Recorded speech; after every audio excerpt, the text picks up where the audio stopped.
നാനാഭാഗത്ത് അധപതനത്തിന്റെ അധമഭാവ തലങ്ങളിലേക്ക് ലോകം നടന്നു പോകുമ്പോ അറിയാതെ ഞാൻ ചോദിച്ചു പോവുകയാ, ഇവിടെയാണ് എന്ത് വെച്ചുപോയി എന്ന് ചർച്ച ചെയ്യുമ്പോ എന്താണ് സംഭവിച്ചതെന്ന് തിരിഞ്ഞു നോക്കുമ്പോ ഈ സമൂഹത്തിന് എന്ത് വെച്ചുപോയി, ഇവിടുത്തെ യുവാക്കൾക്ക് എന്ത് വെച്ചുപോയി, ഈ പ്രിയപ്പെട്ട സഹോദരിമാർക്ക് ആയിഷ റളിയല്ലാഹു അൻഹ അടക്കമുള്ള ഹഫ്സ റളിയല്ലാഹു തആല അടക്കമുള്ള പൂർവസൂരികളായ പണ്ഡിത പ്രഭുക്കന്മാരുടെ മണവാട്ടിമാരെ കാണിച്ചു തന്ന ആ പാതയിലൂടെ സഞ്ചരിക്കേണ്ട പെങ്ങളെ, ആ പാതയിലൂടെ നടക്കേണ്ട പെങ്ങളെ, അല്ലാഹുവിന്റെ റസൂലിന്റെ സ്വർഗ്ഗത്തിലേക്ക് പോകേണ്ട പെങ്ങളെ, ആ ഒരവസ്ഥയിലേക്ക് പെണ്ണുങ്ങൾ പോകേണ്ടതിന് പകരം ഈ സഹോദരിമാർക്ക് എന്ത് പറ്റി എന്ന് നമ്മുടെ ചർവണം നടത്തുമ്പോ അവസാനം എത്തി നിൽക്കുന്നത് മുത്തു റസൂലിന്റെ ബാക്കി വാക്കുകളിലേക്ക്. അല്ലാഹുവിന്റെ റസൂൽ പറഞ്ഞു, സഹാബാ, കാലഘട്ടത്തിൽ നിങ്ങള് മലവെള്ളപ്പാച്ചിലെ ചണ്ടികളെ പോലെ ദുർബലരായിരിക്കും. അതോടൊപ്പം തന്നെ എന്ന് പറയുന്ന മാരകമായ രോഗം നിങ്ങൾക്ക് പിടിപെടുമെന്ന് അല്ലാഹുവിന്റെ റസൂൽ മുന്നറിയിപ്പ് നൽകിയ രോഗമേതാ? വഹിൻ എന്ന് പറയുന്ന മാരകമായ രോഗം പിടിപെടുമത്രേ. എന്താ വഹിനെന്നറിയോ? അല്ലാഹുവിന്റെ റസൂൽ പേടിക്കാൻ പറഞ്ഞ രോഗം ക്യാൻസർ അല്ല. ക്യാൻസറും ബ്രെയിൻ ട്യൂമറുമോ എയ്ഡ്സോ എബോളയോ അല്ല. അല്ലാഹുവിന്റെ റസൂൽ എയ്ഡ്സ് വന്നവരുണ്ട്, എബോള വന്നവരുണ്ട്, ക്യാൻസർ വന്നവരുണ്ട്, ട്യൂമർ വന്നവരുണ്ട്. ആ രോഗമൊക്കെ വന്നാൽ ഒരു മുത്തക്കിയായ മനുഷ്യന് ക്യാൻസർ കൊണ്ട് പരീക്ഷിച്ചാൽ അതിലെങ്ങാനും അവൻ മരിച്ചു പോയാൽ അല്ലാഹുവിന് നാളെ സ്വർഗത്തിൽ അതിനേക്കാൾ വലിയ പ്രതിഫലം കൊടുക്കുമെന്ന് ലോകൈക ഗുരു നബി മുഹമ്മദ് മുസ്തഫ. ലോകൈക ഗുരു നബി മുഹമ്മദ് മുസ്തഫ അല്ലാഹു സുബ്ഹാനഹു വ തആല മനസ്സിലാക്കാനുള്ള ബോധം നൽകി അനുഗ്രഹിക്കുമാറാകട്ടെ. മുസ്ലിം സമൂഹത്തോടും അവരെ ബാധിച്ചാൽ ഗുരുതരമാകുന്ന ഒരു രോഗം ആ കാലഘട്ടത്തിൽ അവർക്ക് വഹിൻ എന്ന മാരകമായ രോഗം ബാധിച്ചിട്ടുണ്ടാവും. ആ മാരകമായ രോഗത്തിന് സമൂഹം അടിപ്പെട്ടിട്ടുണ്ടാവും. അല്ലാഹു നമ്മളെ രോഗത്തിൽ നിന്ന് കാക്കട്ടെ. ആമേ പറ. ഒരു വർത്താനം പറയാനുള്ള സമയമില്ല, ഉള്ള സമയത്തും അത് പറയാം, അത്രേ ഉള്ളൂ. അതുകൊണ്ടാണ് ഞാൻ നിർത്താതെ പോണത്. 10:30 തീരണ ഈ സദസ്. അപ്പൊ ഉള്ള സമയം പരമാവധി പ്രയോജനപ്പെടുത്തുക. അള്ളാഹു നമുക്ക് തൗഫീക്ക് നൽകട്ടെ. ഏറ്റവും പ്രധാനപ്പെട്ട ഒരു രോഗം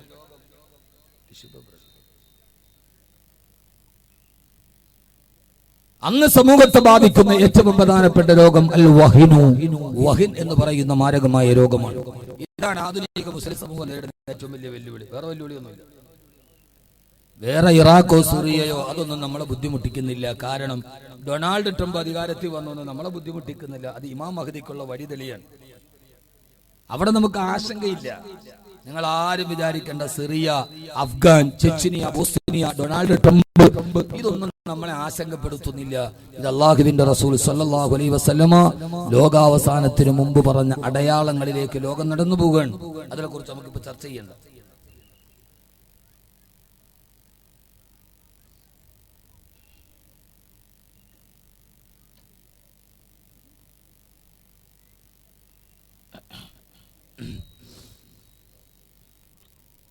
ഏതാണ് മാരകമായ രോഗം? ക്യാൻസറോ, ബ്രെയിൻ ട്യൂമറോ, എയ്ഡ്സോ, എബോളയോ ഇതൊന്നും പ്രശ്നമല്ല. അത് അള്ളാഹു ഇച്ഛിക്കുന്നവർക്ക് വരും. കാണാൻ ദുനിയാവിൽ ആർക്കും വരാം.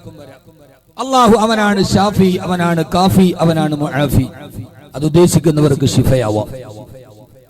അള്ളാഹു നമ്മുടെ എല്ലാ രോഗികളുടെയും രോഗങ്ങളെ അള്ളാഹു ശിഫയാക്കി കൊടുക്കട്ടെ. ഇങ്ങനെ ആമീൻ പറയണേ. എന്നിട്ട് മനുഷ്യന്മാർ അള്ളാഹു നമുക്കെല്ലാവരുടെയും എല്ലാ മാരകമായ രോഗത്തെയും അള്ളാഹു സുബ്ഹാനഹു വ തആല പൂർണ്ണ ശിഫയാക്കി തരുമാറാകട്ടെ. അങ്ങനെ ആമീൻ പറ. ഉടമയോട് അടിമ ചോദിക്കുമ്പോ വേണോന്ന് പറഞ്ഞു ചോദിക്കണം. ഇതൊരു ആമീൻ പറ. ആമീൻ വേണേത്താ, അത് പറ്റില്ല. നമ്മൾ ഉടമയോടാണ് ചോദിക്കുക, നമ്മൾ അടിമയാണ്. അപ്പൊ അടിമകൾ ഉടമയോട് ചോദിക്കുമ്പോ ആ ചോദ്യത്തിന് നന്നായിട്ട് ചോദിക്കണം. ഒരാമീൻ പറ. ആമീൻ. അള്ളാഹു നിനക്ക് സന്തോഷമുണ്ടെങ്കിൽ നിനക്ക് സൗകര്യം ഉണ്ടെത്താ, അങ്ങനെ ചോദിച്ചാൽ കിട്ടുമോ? ആമീൻ. പടച്ചവനെ തരണം, തന്നാലല്ലാതെ ഞങ്ങൾ തിരിച്ചു പോയില്ല. അള്ളാഹുവേ ആ രീതിയിൽ ചോദിക്കണമെന്ന് നബിയുനാ റസൂലുള്ളാഹി സ്വല്ലല്ലാഹു അലൈഹി വസല്ലം. ഒരു സത്യവിശ്വാസി ദുആ ചെയ്യേണ്ടത് ഇങ്ങനെയാണ്. എങ്ങനെ?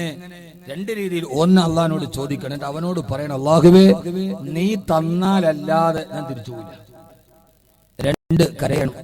കരഞ്ഞോണ്ട് ചോദിക്കണം. കരച്ചിൽ വന്നില്ലെങ്കിൽ കരയുന്നത് പോലെ അഭിനയിക്കണമെന്ന് നബിയുനാ റസൂലുള്ളാഹി. ദുആ ചെയ്യുമ്പോൾ കരച്ചിൽ വന്നില്ല, അപ്പൊ കരയുന്നത് പോലെ അഭിനയിക്കണം. നമുക്കതൊക്കെ പരിഹാസമാണ്. ഇപ്പൊ പള്ളിക്കലെ ഖത്തീബ് 27 അവന് ദുആ ചെയ്തപ്പോ കരഞ്ഞു. കരയണ പോലെ അഭിനയിച്ചു. അപ്പൊ അടുത്തിരിക്കണമെന്ന് തോന്നുന്നു. കണ്ടോളൂ, പെരുന്നാളിന് പിരിച്ചുവിടാതിരിക്കാനുള്ള തന്ത്രമാണ്. നമ്മൾ വിചാരിക്കണം അങ്ങനെയാണ്.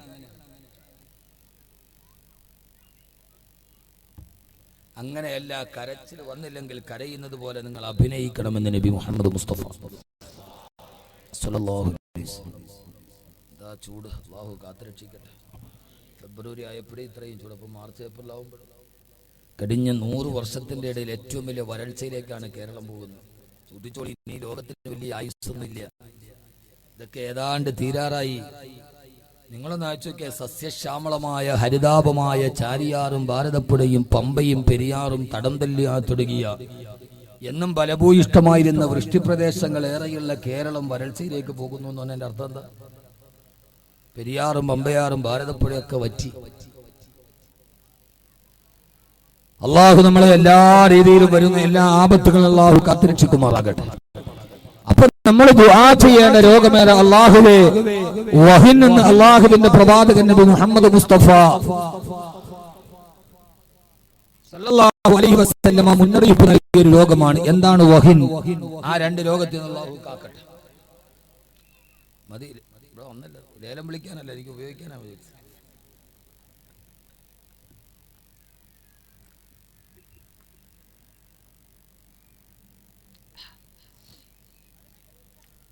എന്താണ് വഹിന് എന്ന് പറഞ്ഞാൽ എന്താണ്?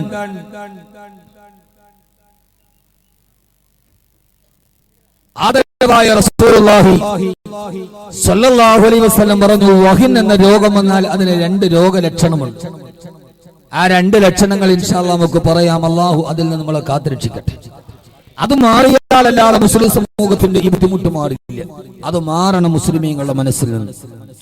അല്ല, നമ്മൾ മുഖം നന്നാവാത്തതിനെ കണ്ണാടിയെ കുറ്റം പറഞ്ഞിട്ട് കാര്യമില്ല. ആദ്യം മുഖമാണ് നന്നാക്കണം.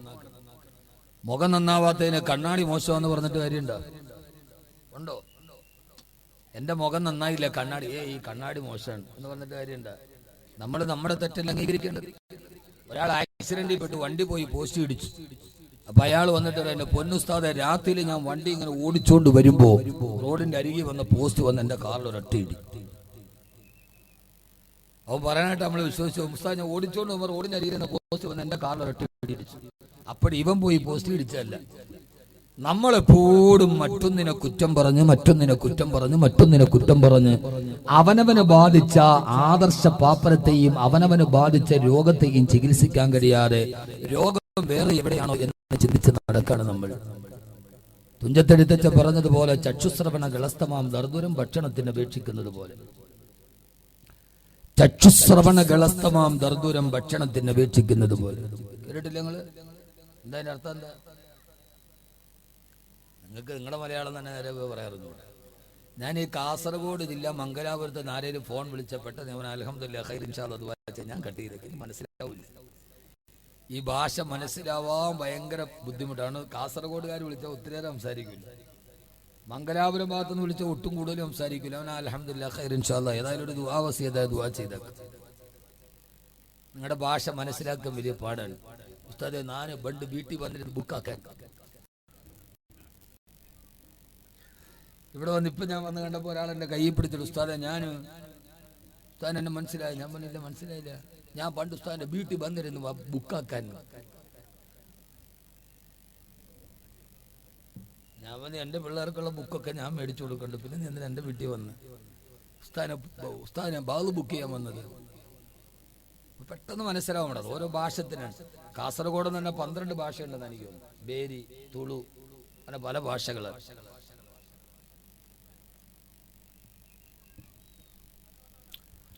അല്ലാഹു സുബ്ഹാനഹു വ തആല തൗഫീഖ് നൽകി അനുഗ്രഹിക്കുമാറാകട്ടെ.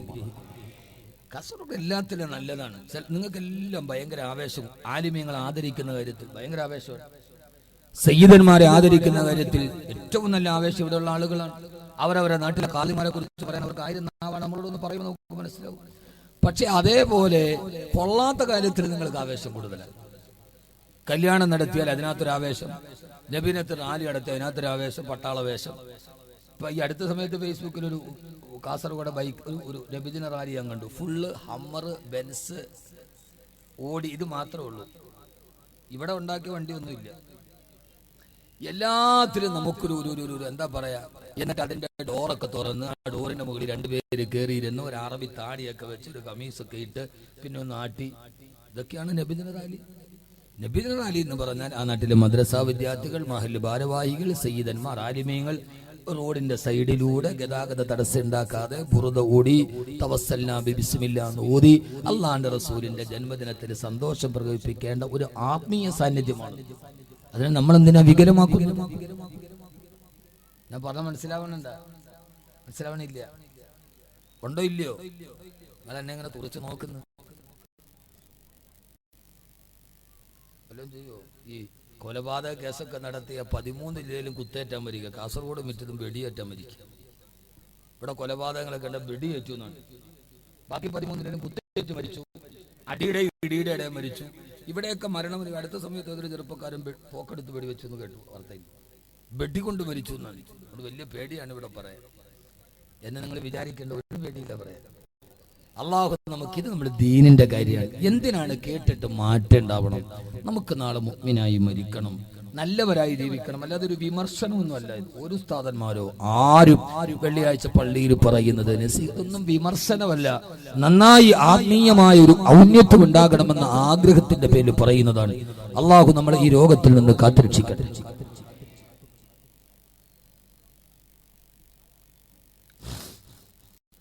ആദരവായ പ്രവാചകൻ നബി മുഹമ്മദ് മുസ്തഫ, ആദരവായ പ്രവാചകൻ നബി മുഹമ്മദ് മുസ്തഫ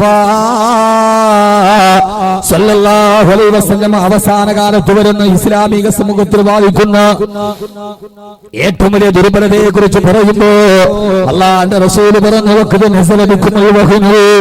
ആ കാലഘട്ടത്തിൽ നിങ്ങൾക്ക് വഹിൻ എന്ന് പറയുന്ന മാരകമായ രോഗം നിങ്ങളുടെ ഹൃദയത്തെ ബാധിച്ചിട്ടുണ്ടാവാം. സഹാബത്ത് ചോദിച്ചു, നബിയേ മൽ വഹിനു യാ റസൂലല്ലാഹ്, മൽ വഹിനു യാ റസൂലല്ലാഹ്. വഹിൻ എന്ന് പറഞ്ഞാൽ എന്താണ് നബിയേ? അവസാന കാലഘട്ടത്തിൽ ജീവിച്ചിരിക്കുന്ന ഇസ്ലാമിക സമൂഹത്തെ അപഗ്രഥിക്കുന്ന വഹിൻ എന്ന് പറയുന്ന മാരക രോഗമാണ് എന്താണെന്ന് ചോദിക്കോ. അല്ലാഹുവിന്റെ റസൂൽ പറഞ്ഞ മറുപടി സദസ്സിനോട് ഞാൻ പങ്കുവെക്കുക. അല്ലാഹുവിന്റെ റസൂലിന്റെ മറുപടി സല്ലല്ലാഹു അലൈഹി വസല്ലം, വഹിൻ എന്ന് പറഞ്ഞാൽ ഹുബ്ബു ദുനിയാ വകറാഹിയത്തുൽ മൗത്ത്. ഒന്നീ ദുനിയാവിനോടുള്ള അതിരട്ട ഭ്രമമാണ്, ഈ ദുനിയാവിനോടുള്ള അതിരട്ട അത്യാഗ്രഹമാണ്. ഇസ്ലാമിക സമൂഹത്തിന്റെ ഹൃദയത്തിലേക്ക് ഭൗതികമായ ലോകത്തിനോടുള്ള അത്യാഗ്രഹവും ആസക്തിയും വർദ്ധിച്ചു വന്നാൽ, എന്നാൽ ഈ ദുനിയാവേദ അല്ലാഹു സുബ്ഹാനഹു വ തആല ലോകത്തെ ഏറ്റവും നശ്വരമാണെന്ന് പറഞ്ഞ ഏത് സമയത്തും അവസാനിക്കുമെന്ന് പറഞ്ഞു പോയ അള്ളാഹുവിന്റെ ഏറ്റവും വലിയ നിസ്സാരമായി പറഞ്ഞു പോയ ദുനിയാവുണ്ടല്ലോ, ആ ദുനിയാവിനെ ആരെങ്കിലും സ്നേഹിച്ചാൽ ദുനിയാവിനോടുള്ള അതിരട്ട ആഡംബര ഭ്രമം ഇസ്ലാമിക സമൂഹത്തിന്റെ ഹൃദയത്തെ കീഴടക്കിയാൽ, കാസർഗോഡ് ചെറുപ്പക്കാരാ, ഈ അതിരട്ട ആഡംബരത്തോടുള്ള ഭ്രമമല്ലേ, മറ്റൊരുത്തന്റെ മുമ്പിൽ വലുതാകാനുള്ള ആഗ്രഹമല്ലോ നമ്മുടെ ഹൃദയത്തെ ഇന്ന് മരിച്ചുകൊണ്ടിരിക്കുക. എന്നാൽ ദുനിയാവാരാ മരുഭൂമിയിലൂടെ, മദീനത്തിന്റെ മരുഭൂമിയിലൂടെ നടന്നു പോകുമ്പോ ചത്തുപിടിച്ചു നാറിക്കിടക്കുന്ന ഒരു നായുടെ ശവശരീരം കണ്ടപ്പോ അല്ലാഹുവിന്റെ റസൂൽ ചോദിച്ചു, സഹാബ, ആരാണ് ഒരു ദീനാർ വന്നിട്ട് ഈ പിടിച്ചു കിടക്കുന്ന നായുടെ ശവശരീരം വാങ്ങിക്കുക? അതിന്റെ ദുർഗന്ധമേറ്റു നാസാരന്ധങ്ങളിലേക്ക് ആ പൊടിപൊടുത്ത ശരീരത്തിന്റെ ദുർഗന്ധം വന്നപ്പോ മൂക്കുപൊട്ടിയിട്ട് അല്ലാഹുവിന്റെ റസൂൽ ചോദിച്ച മറുപടിയായി സഹാബത്ത് പറഞ്ഞു, യാ റസൂലല്ലാഹ്,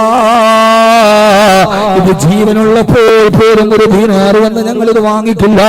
പിന്നെ ചത്തുപുരത്ത് നാറിക്കിടക്കുന്ന ഈ നായ ആരാണ് വില കൊടുത്ത് വാങ്ങിക്കുന്നതെന്ന് ചോദിച്ചപ്പോ അവരുടെ ഭൗതിക പ്രേമത്തിനോടുള്ള ആഗ്രഹത്തിന് വിരാമമിടാണ് ഒരു ഫിലോസഫറെ പോലെ, ഒരു ചിന്തകനെ പോലെ ഹബീബായ നബി തങ്ങൾ ചോദിച്ചു, സഹാബ,